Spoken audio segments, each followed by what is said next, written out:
Excusez-moi, pardon, je vous avais pas vu. Loin de moi l'idée de vous attrister, je crois que je me suis quelque peu égarée. Je ferais mieux de continuer mon chemin. À moins que mon récit vous intéresse.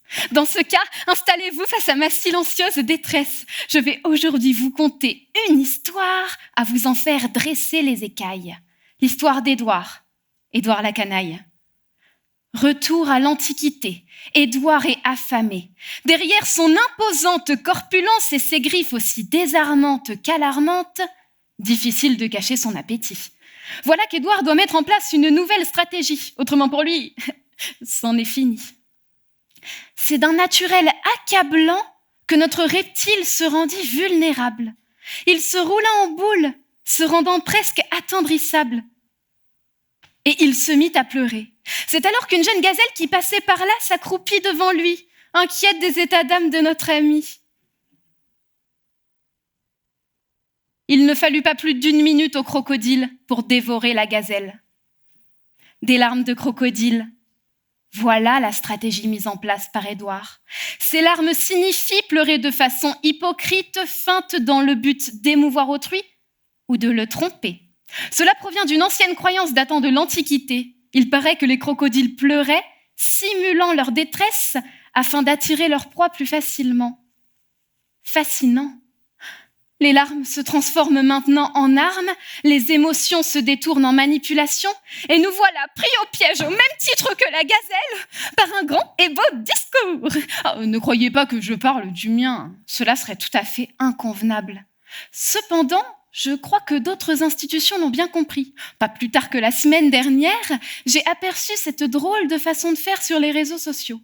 Oh, imaginez-vous, je suis seule, tranquille, chez moi. Je m'apprête à me divertir d'une façon tout à fait créative et instruisante. J'ouvre TikTok.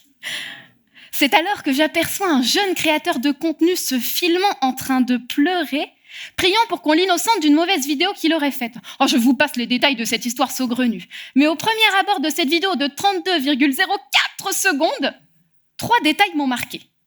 1. L'accoutrement du jeune homme. Il portait un costume et une cravate. Enfin, un homme en cravate ne ment jamais.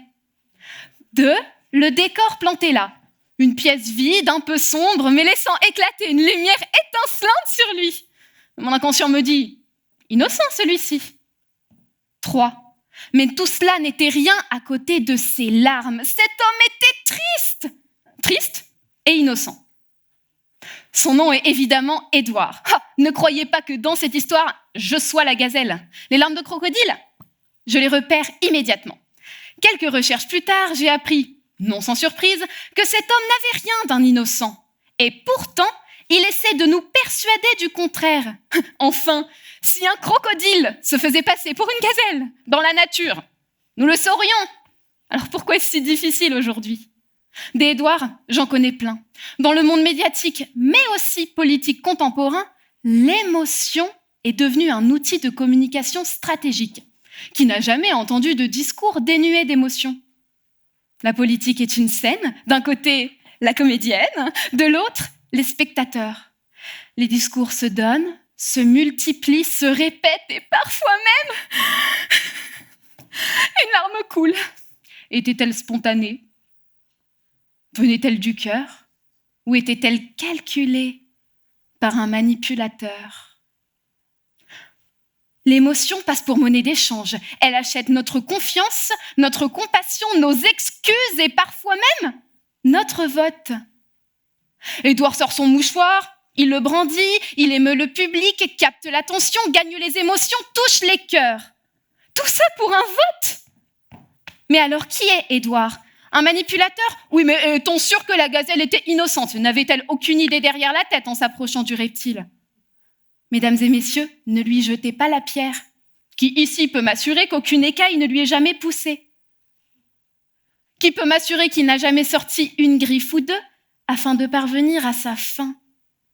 Mais surtout, mesdames et messieurs, assis ici ce soir dans cette salle, je vous le demande, qui sommes-nous pour juger qui est Édouard et qui est la gazelle ?